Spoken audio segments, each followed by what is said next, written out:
How would you describe what it's like to be involved in a highly purpose-led working culture?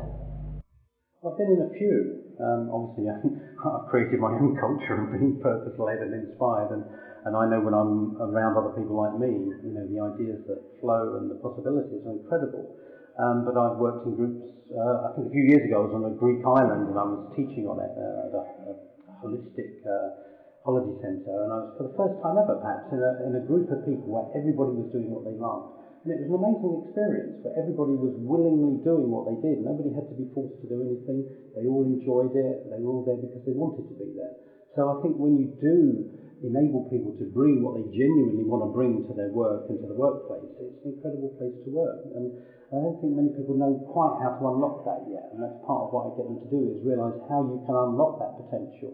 Because often outside of the workplace, many people are very inspired and creative and do amazing things. It's almost like when they walk through the office door, they leave that part of them behind and then put on their, I'll just do what I'm supposed to do hat, and I'll do what I'm told and I'll stay out of trouble. So what I try and do is help people bring that kind of outside motivation into the workplace. How can a company or a team create an environment where everybody is inspired and loves what they do? I don't know whether they're ever going to get a culture where everybody loves it, but I think you can increase that. And I think number one is the person or the people at the top of the organisation have to love what they're doing. They have to have a sense of inspiration.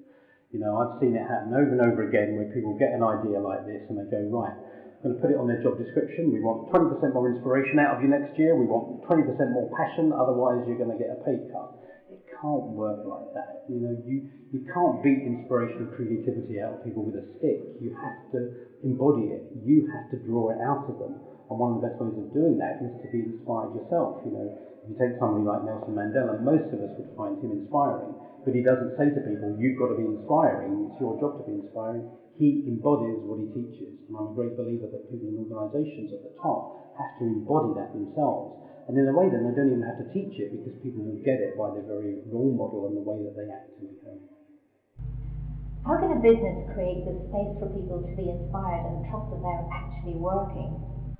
I think what's happened is a couple of things. Number one is, we think if people aren't working really hard, that they're not working. And almost a suspicion of people enjoying themselves too much. People are too happy, they can't be being inspired, they can't be being productive. It's like, as long as they're suffering and they're looking miserable, then they must be working hard. So I think there's a suspicion around enjoying yourself at work too much, that you're obviously not working really hard. But I think that ties up with the Protestant work ethic that I talk a lot about, which says as long as you're suffering, as long as there's some misery involved and some sacrifice, then that's really hard work and you deserve to be paid or rewarded for it. If you're having a good time, you're inspired and creative, then you're not really being very productive and you're cheating actually. So, part of it is to introduce a different culture where, joy, happiness and creativity are actually valued and they're seen as productive elements. But also creating, whatever you want to call it, white space, blank space. Because I think we've drifted over the last 20 years or so into the idea that any time that's not being productively spent on some kind of measurable outcome is wasted time. And I'm a great believer that sometimes you just need to take time out. I coach a lot of people that work in busy organisations. I take them out for half a day or a day just to reflect on what they're doing. They come up with 101 brilliant ideas by just taking a day out. So I'm a great believer that you need that white space to go back to get centred, to come up with new ideas, new ways to solve problems, and then you come back and re-engage with what you're doing in new ways and often more productive ways. So I'm a great fighter against this idea of presenteeism, that it's all about a number of hours spent at the desk and leaving your jacket over the back of the chair when you take time out in case you're viewed as being lazy. I'm a great believer that there's hard work, but there's also times when you need to renew and refresh and we'll come back again. Is there a place for management by objectives and compliance in an inspiration-led culture?